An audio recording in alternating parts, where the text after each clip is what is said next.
Hello, and thank you for logging on to the Foundation for Physician Advancement podcast channel in partnership with Convey Med. FPA is a nonprofit built for and run by Marnie Reed and a group of dedicated physician educators. Our mission is to help physicians build a successful practice in today's healthcare setting through the development of your leadership skills and business acumen. I'm Marnie Reed, Executive Director, and we hope you enjoy today's discussion.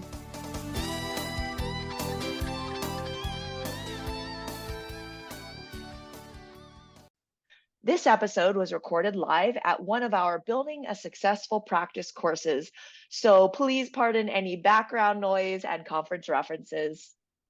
This discussion features moderator Dr. Michael Bolognesi leading a discussion on assessing new products and technology with faculty Dr. Neil Badlani, Dr. Bryan Springer, and Dr. Jessica Woodcock.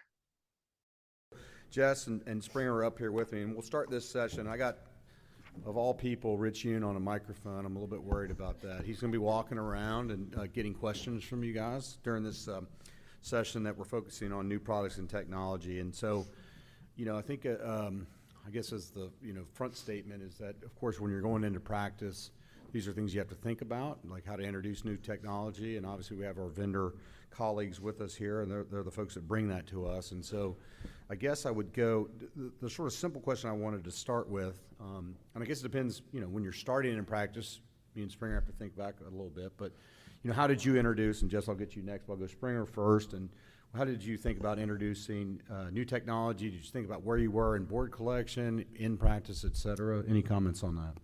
Yes, I think you bring up a good point with the board collection, which we should touch on, but I think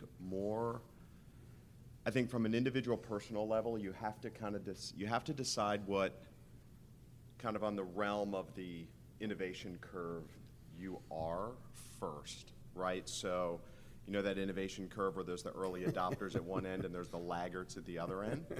So I'm a laggard, right? There's no doubt, I'll readily admit that I'm a laggard when it comes to technology. It seems like it's worked out pretty well for you. Well, so and the converse to that is I've probably missed out on a lot of opportunities over time as well. But you have to figure out where on that curve fits your personality. Yeah. So I have this thing in my practice where I only change one thing in my practice every year, and I do it every January. So I noted this. So I go back and I say, okay, I got rid of drains one year. I stopped doing blocks one year. My one for this year, and Vic, who's fellow on my service right now, will laugh when I say this. So my one thing in January that I was going to do is I was going to start selectively resurfacing the patella. Okay. We're almost in March, and I haven't not resurfaced one yet, because every time we get to one, Vic's like, "Hey, I think we can probably leave this." So I'm like, "No, let's resurface it." So, but my point is, I think you have to determine where on that curve you are from an individual, and then from that perspective, you have to decide. What is the benefits to you in your practice, and what are the benefits to your practice? So it really falls into a couple different categories, right? You can do it because you have an interest in it from a research perspective, right? We talked about that last night. Great way to get involved with industry. You can do it because hopefully the real reason you want to do it is because you think it's beneficial for your patients, right? And that should be the top of the pyramid for every other decision that you make underneath of that. And then you can do it because it creates a niche for you from a marketing perspective, right? Your group wants to hire you or bring you in because they need someone to take their robotics program to the next level. They need to bring you in to take their AI program to the next level. And if you fall on that curve and that's your right niche, I think it can be a real win for you. And I think that's something that, as you evaluate practices and you look at practices, that those are some probing questions that you need to ask. That's great. Jess, what about you? When you started in practice, how did you think about new technology? You started off hospital employed, then I was hospital employed for 3 years, and I came out of the gate thinking, I'm going to get a robot, I'm going to make some changes. And then I moved to Kinston, North Carolina, which is not the mecca of orthopedics. But if Bryan's a lagger, I'm a super lagger. And I think it comes from training. One of my mentors had said, stay 2 fads behind. And I think being a generalist, it took me several years to get a lot of surgeries under my belt because you have so many different surgeries that you do. I spent several years perfecting what I do. So the last year I implemented robotics. So 10 years, kind of like old dog, new tricks, but it was the perfect time. So timing, cost, small community hospital, and we'll go into that a little bit more. But also patient disclosure. Yep. And you might talk about that a little bit more. But it did take me time in my practice to develop relationships to say, you know what, you're going to be my first robotic knee. But I knew these patients. I had done robotics and training 10 years ago, did the courses, felt like this was going to improve my surgeries, my efficiencies, my outcomes. So it was a natural course to implement it. Thanks, Jess. Neil, I thought you left just because you're the spine guy and didn't want to talk about new technology. And no, I'm just kidding. So just as you started, obviously, like anything, there's a lot of new technology, certainly on the spine side and hip and knee and everything we talk about here today. But how'd you introduce that in your practice?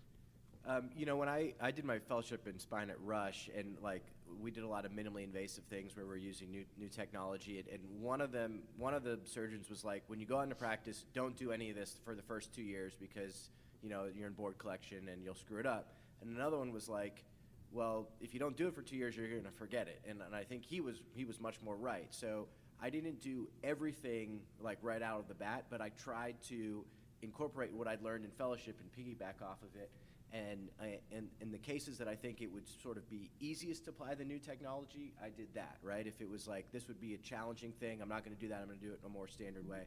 But I definitely, whatever I learned in fellowship that I wanted to be part of my practice, even if it was, a little bit advanced for somebody at the beginning, I still tried to incorporate that and kind of create a learning curve for myself.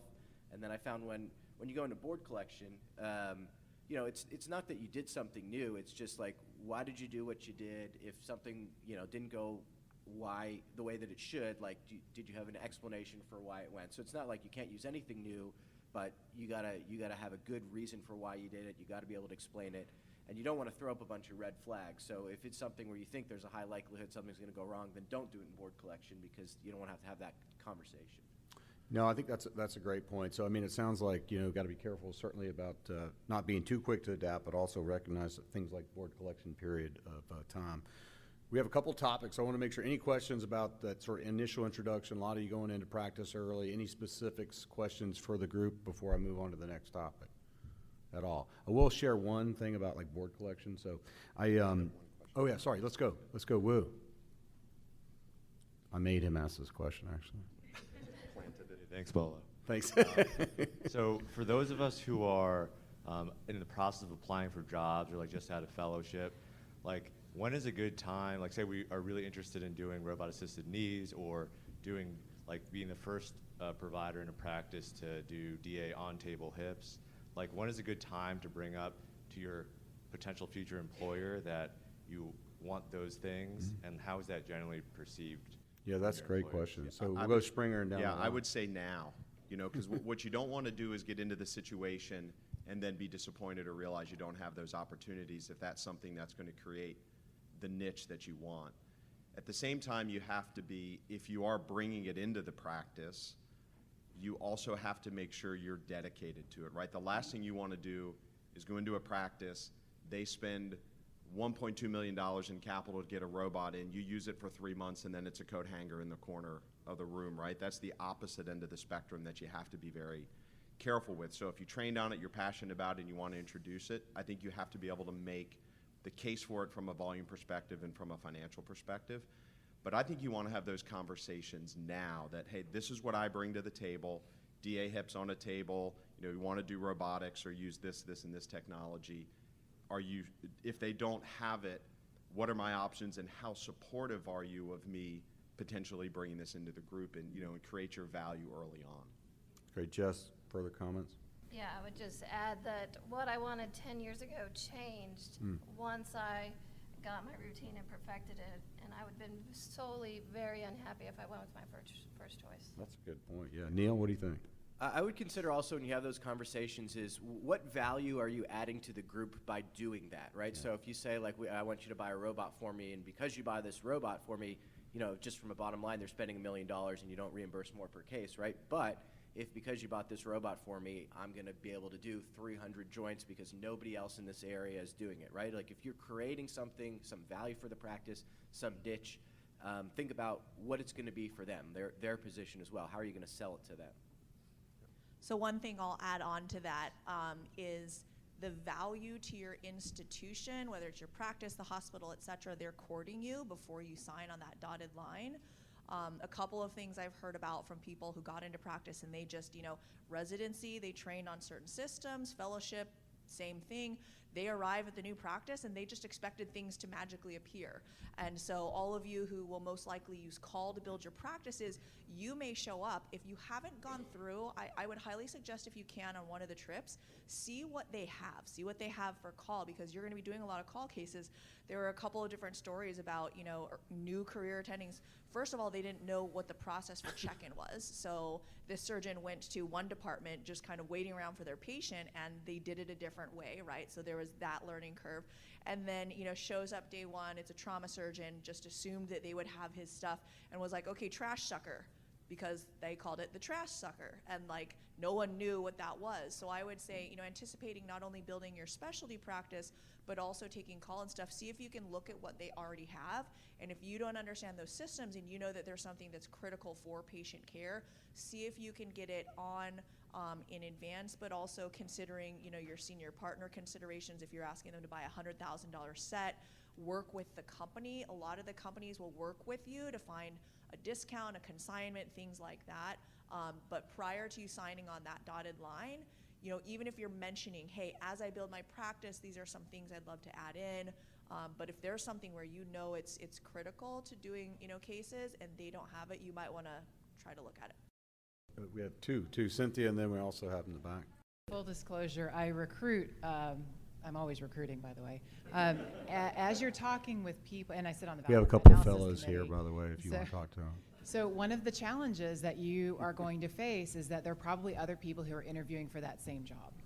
And then all of a sudden you're the guy who's the needy guy who needs a robot and they need this and they need that. And then all of a sudden it's like a 1.5 million investment versus someone who says, no, I can use what you got.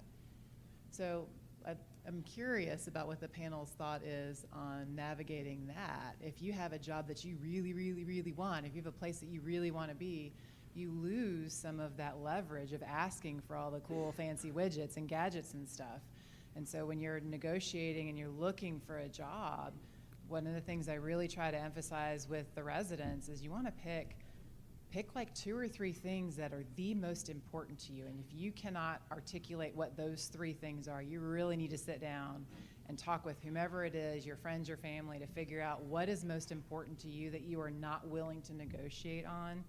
And it may be a robot, and that's fine. You may have to go to a different part of the country where there are no other robotic surgeries being done so that you can demonstrate that value.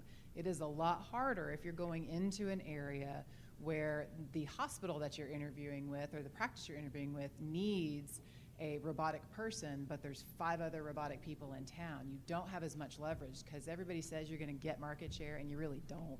You can build it over time. Yeah, I think it's a great point. And actually, as I was thinking about moderating this session, I think we're in a different time, right, about technology and adjuvant technology for sure for hip and knee, but probably also for spine, right? And so it does probably change the conversation, Cynthia, like you're saying. 10 years ago, would anybody come in and said, I need a robot? No. So I don't know, Springer, does that come up at OC? Yes, so I think to Cynthia's point, it's about how you address it and how you communicate that when you're talking with your practice.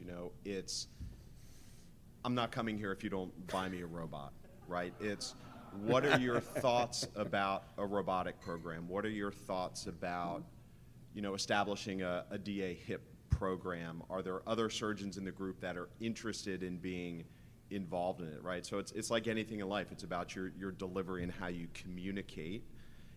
As opposed to I'm drawing fine lines in the sand, right? And And because that's just not going to go over well, because as Cynthia said, you may think you're the only one or you're the most highly recruited person, but chances are they're interviewing four or five other people, or more, or more, right, at the same time. I think to Bolo, to your point, it ends up being an issue in the healthcare environment that we're in today about incremental addition of cost, and whether or not you're showing value for that incremental addition of cost. And we are under scrutiny, right? So when, we're in a big healthcare system, if one of us goes to the committee and asks for this specific technology product, what the hospital system is wrestling with is there's 15 other surgeons that are going to that same committee asking for their version of that technology product, and it's unlikely they're going to buy 15 versions of that. And at least in our system, they want you to be unconflicted, and they want you to show value for that nowadays, whereas historically that wasn't necessarily always the case. Jess, anything further? And then maybe the spine comment on that. How about that, Neil? I would just add that if it's a deal breaker, yes, talk about the technology right away. But just because it's done differently there doesn't mean it's wrong. Just take a breath, see how people do things. You don't have to reinvent the wheel for everything, because that can be exhausting.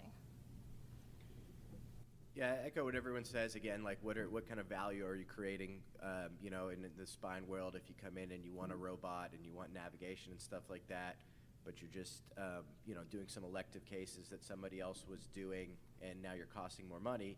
But if you want all these things, but you're also going to start doing a bunch of trauma and things that weren't being done there, you're gonna bring some other value to them because you brought me this robot. Now I can do cases at your hospital that I had to take downtown, right? So think about their perspective and how you can create value. And then ultimately it's like also the law of supply and demand. If you're like, well, I have to be in Beverly Hills practicing, I mean, you're gonna have to make a lot of sacrifices versus I'm willing to go somewhere else and build up a practice and things like that.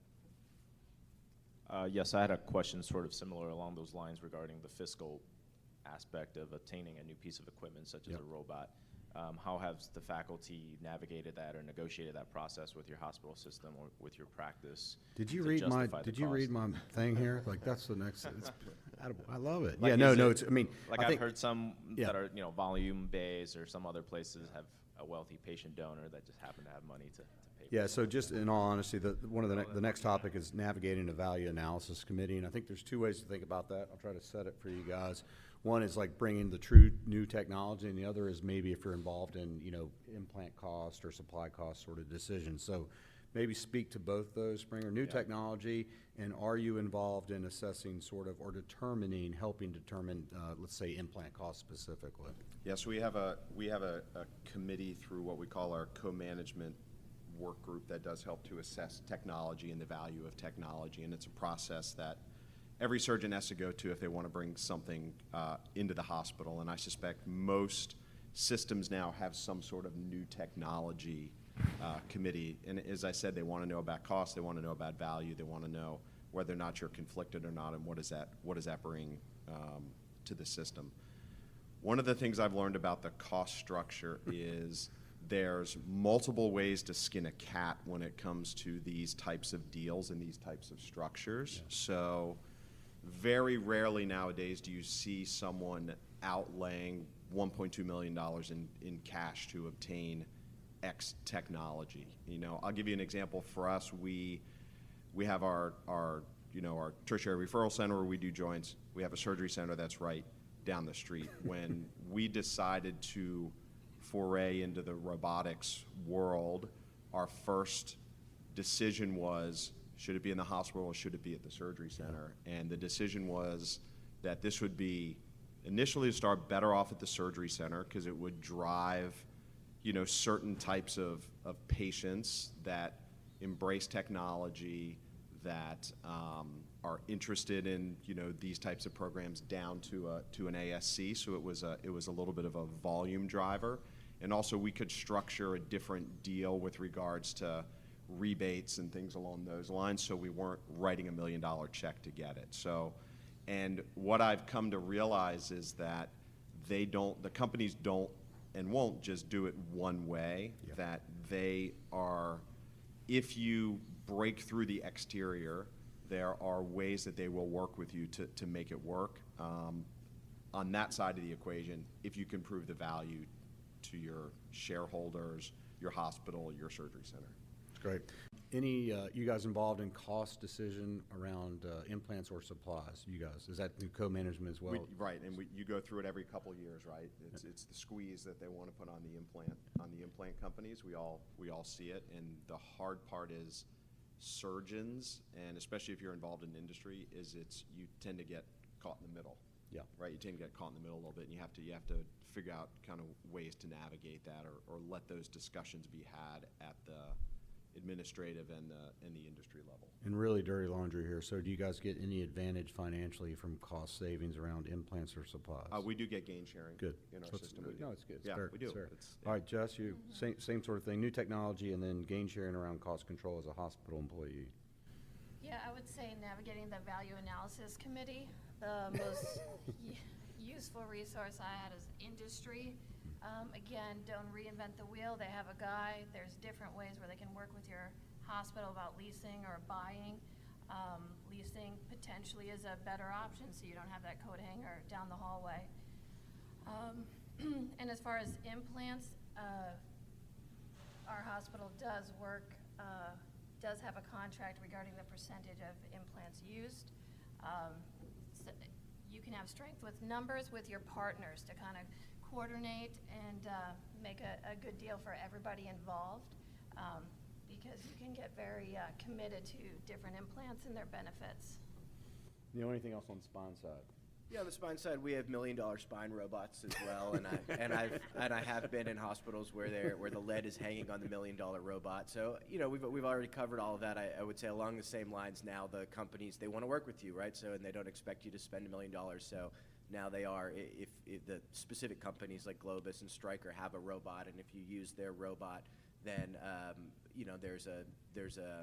or you basically get the robot if you use their screws, right? I mean, they're structuring it away where they're making it easier for you from a financial perspective if you're willing to commit to them in terms of using their implants. Gain share or physician reinvestment on any savings? Yeah, I think it's just huge to understand what implant costs are, right? Like, you don't think about it when you're in residency and fellowship, but when you go out, I mean, you should think about like what the hospital's paying for it. If you're involved in a surgery center, what the surgery center's paying for it. And then you can be conflicted, like Bryan said, where we have people that are doing consulting with a spine company, and so they want their spine plate to get paid, $8,000, but the spine plate should only be $2,000, right? So in situations like that, we've basically standardized the price. We've said, like, every ACDF plate is the same, every peak cage is the same, every pedicle screw is the same. Yeah. The price is this. Like, you can bring whatever company you want, but this is the price. And if you have something different than that, like, we got to sit down and really figure it out, right? I'm glad you said that. I know Sam's got a question, but just really quick, are you guys limit, like, total number of vendors or meet the cost? And so Jess first and then Bryan. Yes, yeah. we limit it. Oh, I'm sorry, Bryan Jess first. Sorry. That's cool. Go ahead. That's how Bryan is. Sorry, guys. No, I'm sorry. I had to try and beat you to the punch. No, please go ahead, Jess. Go. You're first. Similar, limited number of vendors, percentage of vendor usage. Percentage. So how many vendors? Sorry, I'm sorry. 3. 3. So tri-vendor, certain percentage you guys have to meet. Fair. Springer? Yes, we have 4 that have to account for X percentage of the utilization, and then we have what are called niche products that are allowed to come in based on. Okay, this is really important. So tell everybody what niche means. So at least at your shop. It would be an implant that doesn't meet a specific need that those 4 vendors can't meet, that don't hit the volume numbers but are allowed to come in on certain basis. Going to go a little bit more in the weeds. Any exclusion for research studies around niche? Well, no, we don't have any exclusions. We do have that, actually. Yeah. That's one thing we figured out. Yeah, and then the last thing, point, this is really dirty laundry, but like, what about if there is a pre-existing agreement, one of your surgeons with a certain device that's pre-existing before the agreement, are those counted, not counted? That they're out. They're not in the 4. Out. If they're not in the 4, they're out. Okay. Yeah. Anything different on that? Okay. No. I thought spine, there might be some crazy stuff going on, but no. Well, Okay, there is crazy stuff because there's 300 people that make pedicle screws, and everybody's designed one in their garage, right? So, I mean, you just, like I said, you just got to understand what the price is. People have to be transparent. They have to disclose their ownership. And, you know, if they want to bring their product in, it's got to cost the same as another product because they're all the same. Go ahead, Tim. All right. First of all, I'm not paid to ask y'all questions, so thank you for answering all of them. I guess my question is, how strict and how is it navigating these value analysis committee? Are they expecting you to show up with papers?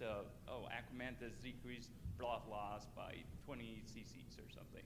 Or is it more of a, this is my experience and our group's experience? How does that, how is it? That's a good question. Like, what's the hurdle, I guess? Yeah, I suspect they're all probably a little bit different, you know, in some sense, but it's for us is that you have to show that it is at least equivalent, if not better, than what is already offered in the system, and then ideally at same or less cost, right? So those are the two challenges. If you don't have the data show that's better and it's more expensive, then you're going to have a really hard time, you know, getting that passed. So you really have to, and where I've seen, at least sitting on that committee, where I've seen surgeons make the mistake is they'll pitch a product that they want and they'll come in and have to present it to the committee, and they have the 10 slides that industry gave them that say the industry name across the bottom of every slide, right? Doesn't go over well. It doesn't go over well for independent thought and analysis. So I would say that the committees are somewhat subjective, though, too. I mean, we're talking about the big academic centers, small community hospital is different, so beyond the committee. Yeah, that's a great point. Yeah. The only thing further than Yeah, I mean, even like I'm involved in surgery centers and hospitals where the physicians are making the decisions, right? So if you're got 10 partners and you want to bring in something new and it costs as much, then it's coming out of everyone's pocket. So you have to have a compelling reason. You have to have data. You have to be able to convince them, and it has to make sense, not just like, I need to use this or I can't do anything. No, it's great. yeah, it's a very different discussion at your physician-owned surgery Oh, for center sure. than it Yeah, is at the hospital, that's right? great, Like, yeah. at our surgery center, we don't use cement towers to mix the cement. We mix them in a bowl. At the hospital, we use cement towers and vacuum mix everything, right? Because there's a cost difference. And you have the physicians making the decision at the surgery center because it comes out of your bottom line and out of your pocket. No, and I think that's a really important point. I think the decision-making obviously changes based on your sort of conflict potentially. So go ahead, Cynthia, The composition of the value analysis committee is really important. I just wanted to touch a little bit more on what Jessica and Neil were talking about. If you're presenting to a value analysis committee at a hospital, the vast majority of people on that committee are probably not even surgeons. Yeah. And so you have to understand, how do you tell the story of what it is that you want to bring, and being able to tell people the why makes a huge impact to Jessica's point about it being subjective. In a group practice setting, like with Neil, your group it's the partners that are making that decision. So they're very well versed in technology, and they're also going to be able to see through a lot of BS. And so I think the way that you design your argument might be a little bit different depending on who, you have to understand who your stakeholders are and who you're pitching to. And you may have many layers of different value analysis groups to go through. There may be an internal committee that might be surgery specific first, and then you may have kind of overall finance groups and whatnot. So there might be different layers and different presentations. You might have to tweak your talk depending on who you're talking to. That's a great point. I did want to just pause. I want to do this a little bit earlier, but I know a lot of you are still in training or early in practice. But so by show of hands, do you know if you have any restriction on, let's just say, implant selection? Show of hands. Do you know you have a restriction? Like I have a restriction. Okay. Who thinks they have no restriction? Okay, Culp, there it is. The one guy, there he is. All right, Culp, thanks for coming. All right, any other questions? Okay, go ahead. So, yeah, right. So Brian, I have a question. So restrictions can obviously come in two forms: number of vendors and cost, right? Price. So some centers will put a ceiling on it and say, that's good. As long as you come in under this price, then you can use anything that you want to. Those are great. They seem to be getting less common because what hospitals realize is if they can negotiate with 4 vendors for 90% of the volume, they can drive the cost down even further as opposed to setting that ceiling. So that's, you see a shift in that. So you still have a good situation. But would any of the advice you gave differ if it was a non-surgical product you're bringing into like the office or practice rather than the hospital? It does. Yeah, it comes up. Yeah. So office stuff, anything. Yeah, I think we have a similar process, but go ahead. Yeah, I mean, it's a great question, and we go through the same process in our private group for bringing things into the office as we do in the hospital. We have a value committee, and it's a very similar process. The question for our group is, like anything in private, does it generate money, right? Can it go through your DME department and generate money as, our DME is an ancillary revenue stream for us. So how does that fit into that ancillary revenue stream and generate money for the practice? But it still goes through the same type of process, at least in our group it does. I get back to Jess's point before, and I think about all of us would tell you how different our practices are now compared to, a year into practice, 2 years into practice, and you learn to adopt because you grow and you learn and you change things, and you learn to adopt because of the environment that you're in as well. So I'm not so sure I'd go into a practice with guns blazing, say you got to keep 15 Provinas on the shelf for my draining wounds. Particularly because that's really hard to get paid for in the office, right? Exactly. I mean, I use that as an example. Yeah, no, it's a great one. It's a great one. Just practice in the office. Can I just add the Provinas? In a hospital setting, if you say wound vac, there has been multiple committees studying that. Yes. Yeah. We have that going on right now. So don't bring in a Provina. 3 months in, a couple meetings told me not to. That's great. But again, in the office, you have to justify it with your partners. In my private practice, 6 people sit around, and the partner that wants to bring something in says, this is what I want to do, this is how much it's going to cost, this is how it's going to be helpful. And usually as partners, you support each other if it's a good supportive practice. To what Cynthia said earlier, I asked if I can get a handed table when I started, just flat out no. So I asked every year as I got busier. I didn't get one until year 4, but I got one at one hospital, and I leveraged that hospital to buy me another one at the other place. So eventually you can get what you need, but it wasn't a deal. I'm from home. I had to be there. So I went in with the model being like, I can do whatever. I can use whatever. I'll use a paper clip in the back. I'll fix that. Don't worry about it. Right? I didn't come in asking for a lot of stuff. Have you noticed in your experience working with a hospital system where you've got a product or a therapy and you've got the studies to prove it's superior to what you're currently using, it's more cost effective to the hospital, but for some reason they're still not okay with bringing it on board to make the change? If you've had that experience, what examples have you seen the hospitals push back on? Yeah, I think the challenge with big hospital systems is they have these big purchasing agreements that they get discounted costs that may not necessarily only be exclusive to that product, right? So they may work with company X that sells the product that's currently used that you want to replace, but that purchasing agreement that they have with that company also includes X, Y, Z, and 1, 2, and 3. And they get volume discounts on all of those products, right? So they're not willing to bring something in to replace your X because it affects their X, Y, Z, 1, 2, 3. And that's what we see in the system. Yeah, and we had experienced at our institution basically around suture. We had a suture experience with that about 15 years ago. To your question, I would recommend that when you're going in, if you get asked to help negotiate any of these deals, I would make them all one-offs. So do implants alone, do cement alone, do the cement mixers alone, because those are all separate opportunities for you potentially to get reinvestment. So don't say I ever said that on the podium, but that's just slow play, and then take them off one at a time. It's the best way to sort of do it to the advantage of your partners. But anything else on that? Yeah. Yeah, the only other thing is that one of the challenges we've seen sometimes, and when you sit on the Value Analysis Committee or when you sit on some of these things, we'll get some very convincing surgeons or some very convincing industry partners who show up with their research. And their research was done in a completely different hospital, on a completely different patient population, in a completely different payment schedule, on a completely different type of economic scale.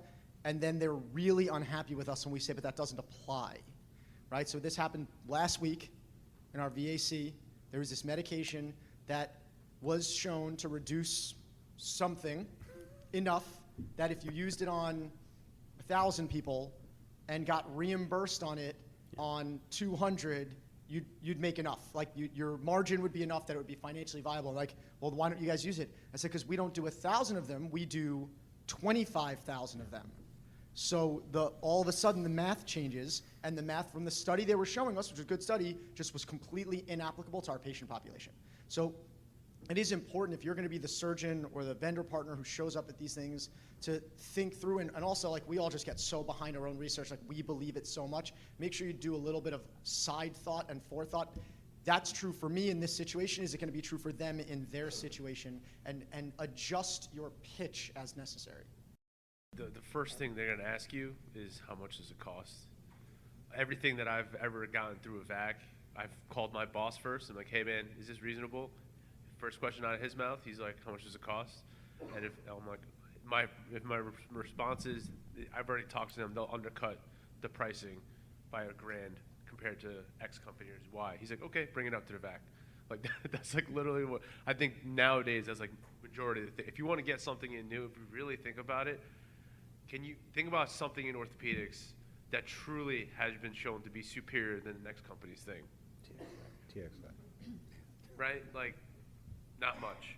So the only thing you really get, you really have a leg to stand on is give me how much does it cost. And if it's too expensive, it doesn't matter how good it is. It's not. It's going to be a no. Thank you again for listening in. We hope you enjoyed the discussion with our FPA faculty.